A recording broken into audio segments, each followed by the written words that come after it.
Allumage des 6 bougies à la mémoire des 6 millions de victimes juives de la barbarie nazie par les éclaireuses et éclaireurs israélites de France.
Monsieur le préfet des Yvelines, Mesdames et Messieurs les maires, Mesdames et Messieurs les parlementaires, Mesdames et Messieurs les hauts magistrats, Mesdames et Messieurs les représentants des autorités civiles, militaires et religieuses, Mesdames et Messieurs, chers amis, année après année, nous voici à nouveau réunis dans notre synagogue en ce dernier dimanche d'avril pour honorer la mémoire des déportés.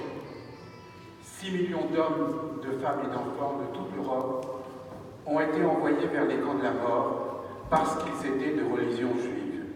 Parmi eux, 76 000 venaient de France, dont 11 000 enfants. Les événements dont nous allons rappeler le souvenir ne sont pas éloignés dans le temps ni dans l'espace. Les années 40, pour bon nombre d'entre nous, ce sont celles de nos frères et sœurs aînés, celles de nos parents. Les arrestations, les rafles et la déportation, cela s'est passé aussi dans notre région. Je ne cesserai de rappeler le drame de Louvciennes, où en ce matin du 22 juillet 1944, Aloïse Brunner vint arrêter au 18 rue de la Paix 41 enfants hébergés par le GIF, l'Union Générale des Israélites de France. Il n'y eut que 3 survivantes. Cela s'est passé dans des lieux qui nous sont aujourd'hui encore et toujours familiers, voire voisins, comme par exemple en gare de Versailles-Rive-Droite, ainsi qu'on peut le lire dans le rapport adressé au secrétariat général de la police, dirigé par René Bousquet, 61 rue Monceau à Paris.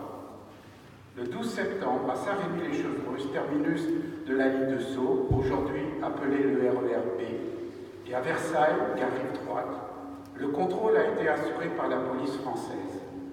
17 juifs furent arrêtés ce jour-là en gare de Saint-Rémy et 4 en gare de Versailles-Rive-Droite. Ces 4 malheureux, de retour d'une journée de labeur à Paris, ne revirent plus jamais leur domicile versaillais. Ils furent conduits vers Drancy, puis vers une destination finale, hélas connue. Nous nous devons aussi d'évoquer la mémoire de Juste, de notre région, et de rappeler l'émouvante cérémonie qui se tint le 14 octobre dernier, avenue de Paris. La congrégation des Sœurs Servantes du Sacré-Cœur de Jésus est installée à la limite de Versailles et de Viroflay. La congrégation est dirigée pendant la période de la Seconde Guerre mondiale par Mère Annette, secondée par Sœur Marguerite. C'est un orphelinat qui accueille des petites filles jusqu'à l'adolescence. Celles-ci n'ont plus de parents, où la famille ne peut pas s'en occuper. Attentives aux plus démunis, les sœurs faisaient aussi des visites aux familles en ville. Alertée par le sort réservé aux familles juives, Mère Annette, extraordinaire femme d'action, a organisé pendant toute cette période un accueil secret à une dizaine de petites filles juives au sein de la communauté. Parmi elles, Nicole Gaspari, fidèle de notre synagogue et que nous connaissons tous. Les petites filles cachées ont été rendues à leur famille dès septembre 1944, quand elles en avaient encore. Les autres ont progressivement été confiées à des organismes comme l'OSE. Beaucoup de monde en ce dimanche d'octobre et beaucoup d'émotions lors de l'apposition de la plaque juste parmi les nations. Pour honorer Sœur Annette et Sœur Marguerite présentes, Madame la Présidente de Région, Monsieur le maire de Versailles, la mère supérieure, dans d'émouvants discours, ont rappelé le courage et l'infinie tendresse de Sœur Annette et de Sœur Marguerite. Des élèves du lycée Marie Curie se sont impliqués sur le sujet et ont écrit des textes très forts sur l'importance de ne pas oublier, de transmettre pour que l'inacceptable ne soit plus. Enfin, les scouts des différentes confessions ont lu un texte en commun.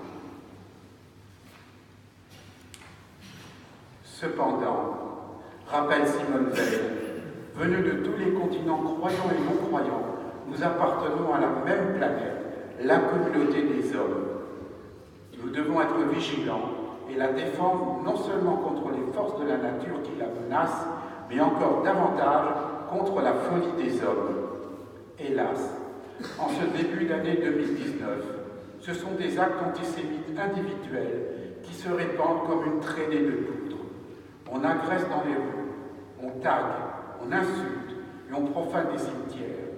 On profère des injures en passant devant une synagogue. Les Gilets jaunes ne font pas un mouvement antisémite.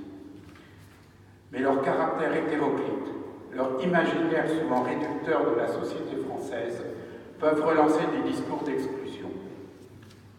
Les diatribes de haine réitérées tous les samedis contre, je cite, Macron-Rothschild, peuvent favoriser cet antisémitisme inorganisé, ancré dans une vieille passion anticapitaliste largement partagée. Les vieux mythes ne disparaissent pas, ils ne demandent qu'à renaître. Le nouvel antisémitisme, comme l'ancien, ne cesse de mêler la haine des Juifs à celle de la République. Après 4 semaines passées au palais de justice de Paris en tant que partie civile, dans le cadre du procès en appel du frère de l'assassin de Jonathan, Arié Gabriel, mon fils et mes petits-fils, je ne peux passer sous silence, en ce jour, la judéophobie meurtrière de l'islam radical salafiste. C'est en raison de leur judéité que 12 personnes ont été assassinées en France par cette mouvance, de Sébastien Sellam en 2003 à Mireille Knoll en 2018, sans oublier les exécutions de Toulouse.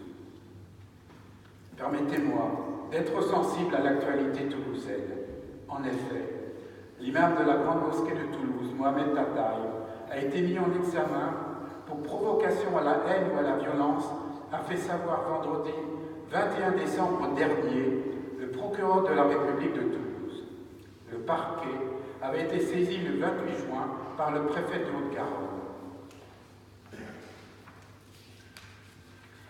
D'un signalement de faits susceptibles de constituer le délit d'incitation à la haine relativement à des propos tenus à l'occasion d'un prêche en langue arabe. Comment, à Toulouse depuis plus de 30 ans, cet imam ne peut-il pas avoir un geste de retenue, de pudeur, voire de compassion, eu égard au drame du 19 mars 2012 ? Rien. Connu des services de renseignement locaux pour ses dérives racistes, par ses propos d'appel au meurtre de citoyens de confession juive, il nourrit le terreau de ce nouvel antisémitisme sur fond de déshérence des quartiers populaires et d'émergence d'un islamisme radical salafiste. Il est toujours en fonction et continue de prêcher. En revanche, je rappellerai le travail de terrain que nous faisons ici, à Versailles, chrétiens, musulmans et juifs. Nous montrons ainsi que les religions ne s'opposent pas, mais que la connaissance des traditions et des cultures ne peut qu'aller dans le sens du rapprochement, du respect d'autrui et être à la base d'un monde plus juste. Permettez-moi, avant de conclure, de m'adresser en ce jour à Monsieur le préfet des Yvelines, aux représentants de Monsieur le procureur général auprès de la Cour d'appel, à Monsieur le maire de Versailles, ainsi que différents maires des Yvelines, pour leur exprimer notre profonde gratitude pour le soutien et le réconfort qu'ils nous apportent et pour le travail incessant qu'ils mènent avec l'ensemble de leurs services dans la lutte sans réserve contre l'antisémitisme. Nos marques de reconnaissance s'adressent également en cette année 2019 à l'armée française et plus particulièrement aux détachements qui protègent nos lieux de prière et nos écoles. Puis ce dernier dimanche d'avril, rester la journée nationale du souvenir de la déportation et ne pas devenir un jour pour les générations futures celle du souvenir de la déportation par les nazis et des massacres par les islamistes radicaux salafistes. Je vous remercie.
Témoignage de M. Albert Schulman, petit-fils de déporté.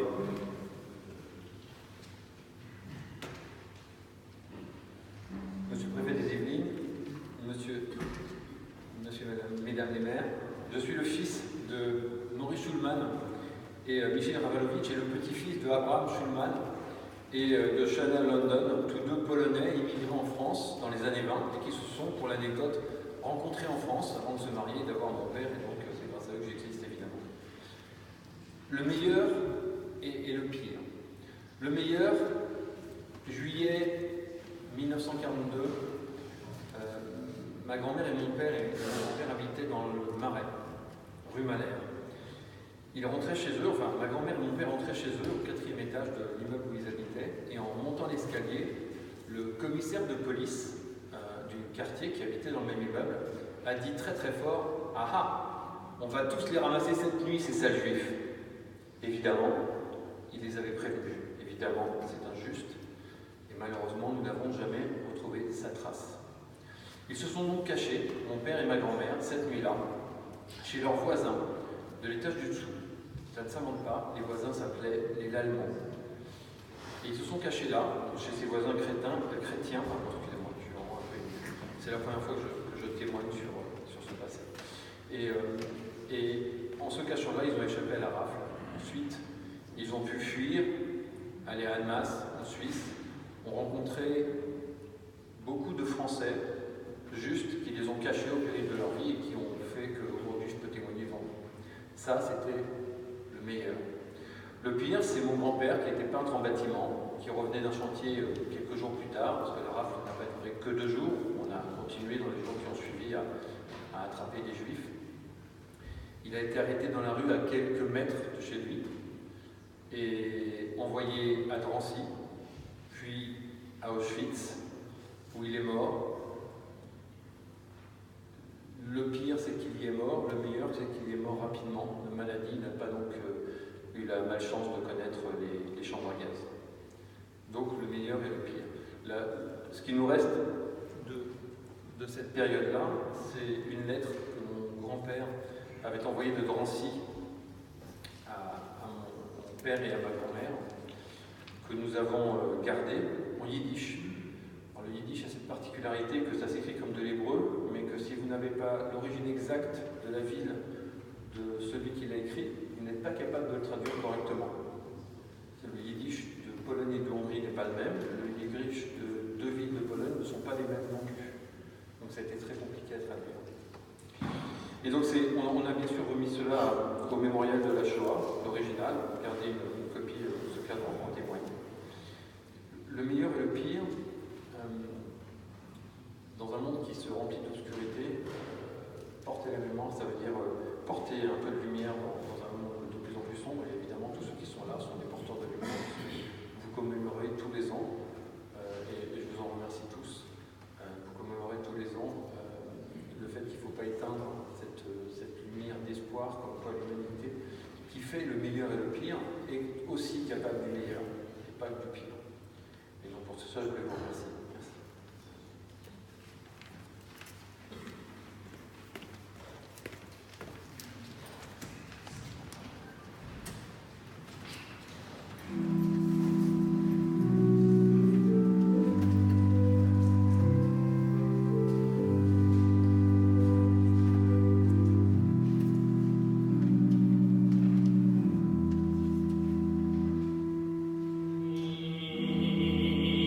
Oh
Témoignage de Lara El-Kaïm, arrière-petite-fille de déportés et de retour d'Auschwitz.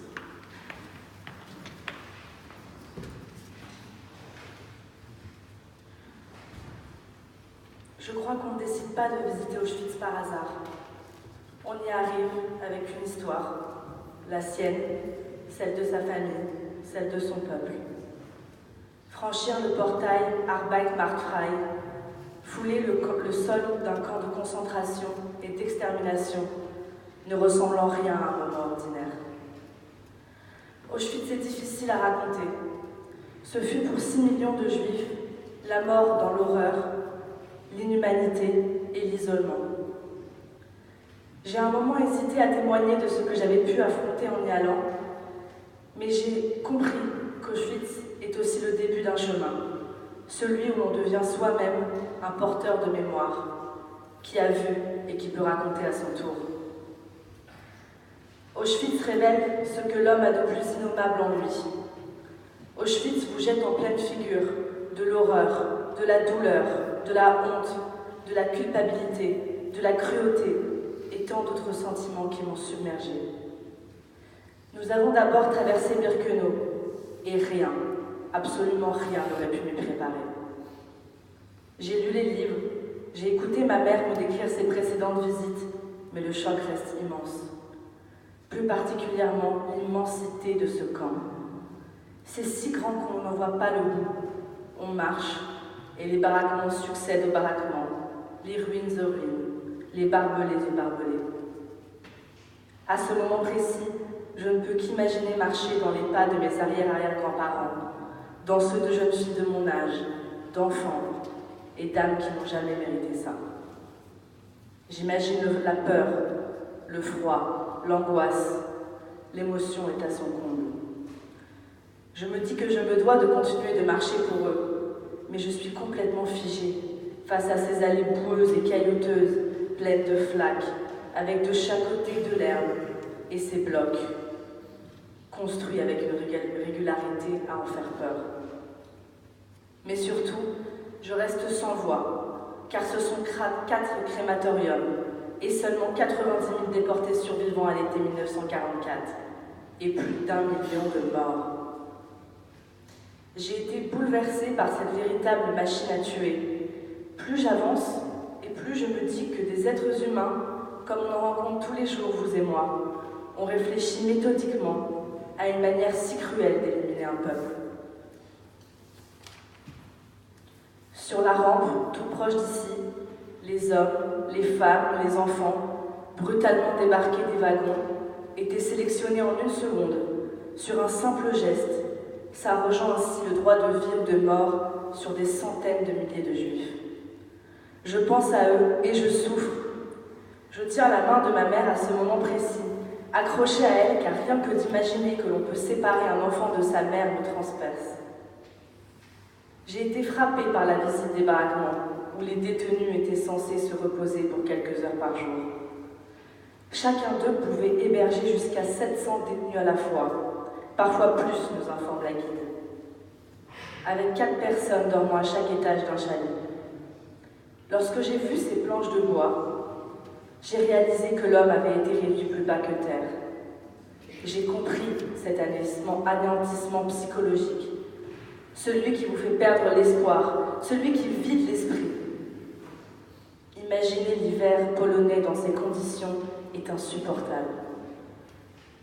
L'image de ces familles séparées, apeurées, marchant pieds nus dans la neige et n'ayant que pour se réchauffer l'espoir d'aller uriner, me brise de l'intérieur. Vous savez, à ce moment-là, j'ai compris pourquoi certains livres sur la Shoah paraissent extrêmement factuels. On sent l'émotion derrière les faits, mais il n'existe pas de mots pour la décrire. On apprend les chiffres par cœur, mais cela n'équivaudra jamais à l'émotion que j'ai pu ressentir en entrant dans le bloc 5 d'Auschwitz I. Ce tombeau de tous les objets retrouvés après la libération des camps ayant appartenu aux déportés. Des talites, des photos et des objets par milliers, peignes, brosses, vêtements et vaisselle. J'ai peine à marcher au milieu des milliers de chaussures d'hommes, de femmes et d'enfants. Ils ne se doutaient de rien.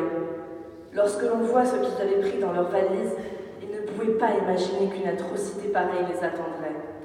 Ils ne pensaient pas qu'ils allaient devoir affronter la torture, l'humiliation, la séparation et la mort.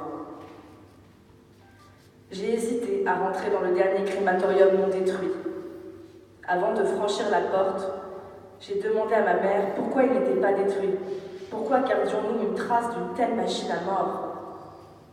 Elle m'a tout simplement répondu: pour que cela ne se reproduise pas et pour que personne ne puisse dire encore que cela n'a pas existé. Ces mots résonnent dans mon esprit et ont pris tout leur sens aujourd'hui. Je me sens tout de suite étriquée, étouffée en pénétrant dans ce gouffre noir. Le bâtiment semble petit, et pourtant, les nazis pouvaient y faire disparaître jusqu'à 20 000 personnes par jour. Il est dur pour moi d'avancer. Comment ne pas penser à ce que ces murs ont vu? Comment ne pas imaginer les gens serrés les uns contre les autres pendant qu'on déversait ce gaz mortel? Comment ne pas imaginer les derniers regards, les cris? Comment avancer dans cette pièce? Je suis restée un long moment sans voix. En sortant de là, je suis partagée entre la tristesse, l'effroi, mais aussi la rage, la fierté, celle d'être petite fille de déportée, celle d'être là pour parler et agir à mon tour. Et aujourd'hui, celle d'être face à vous et de leur rendre hommage. Je voulais terminer ce discours par une écriture qui était inscrite au monument dédié aux victimes. Que ce lieu où les nazis ont assassiné 1,5 million d'hommes, de femmes et d'enfants, en majorité des juifs de divers pays d'Europe, soit à jamais pour l'humanité un cri de désespoir et un avertissement.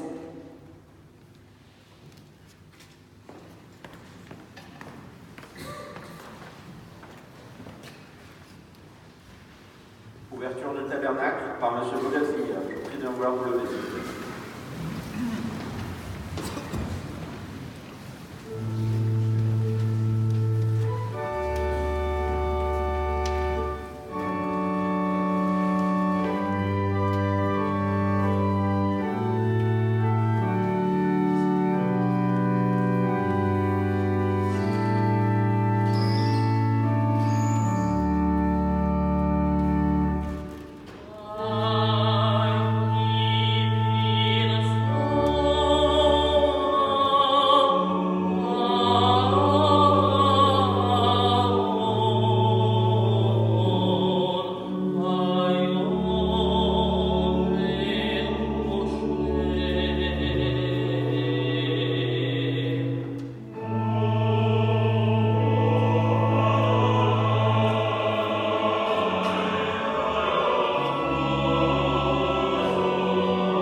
El Moleh Rachamim.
Lecture en français de cette prière pour le souvenir des déportés et autres victimes de la persécution par M. le rabbin de Versailles, M. Ariel Toledano.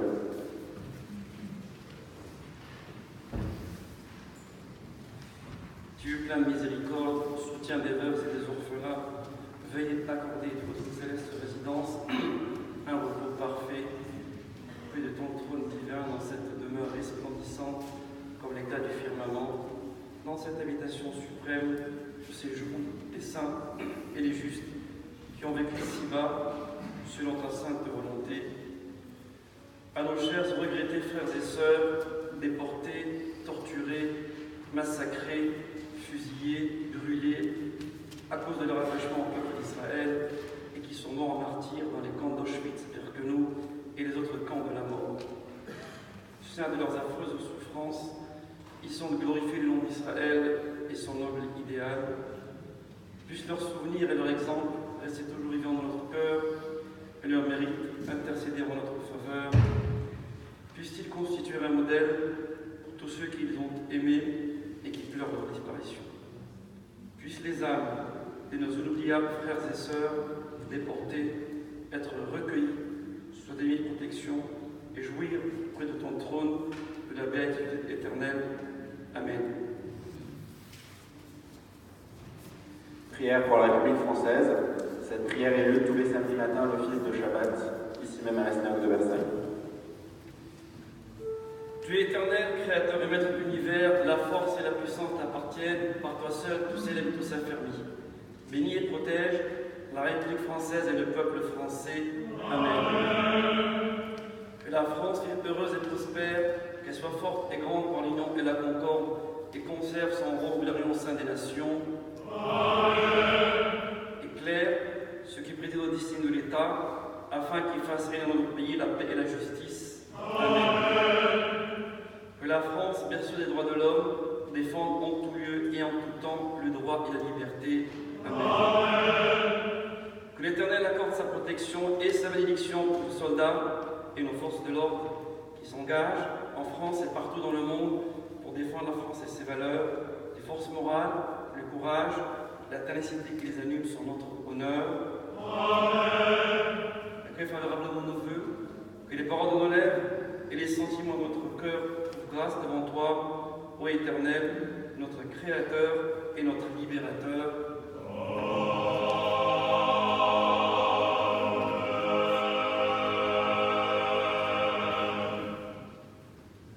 Je vous prie de bien vouloir vous asseoir.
musique et le chœur sont sous la direction de Jean-Marc Thoron. Le ministre officiant est Philippe Darmon et à l'orgue M. Christophe Henry. Cette cérémonie se conclut avec le chant des marines.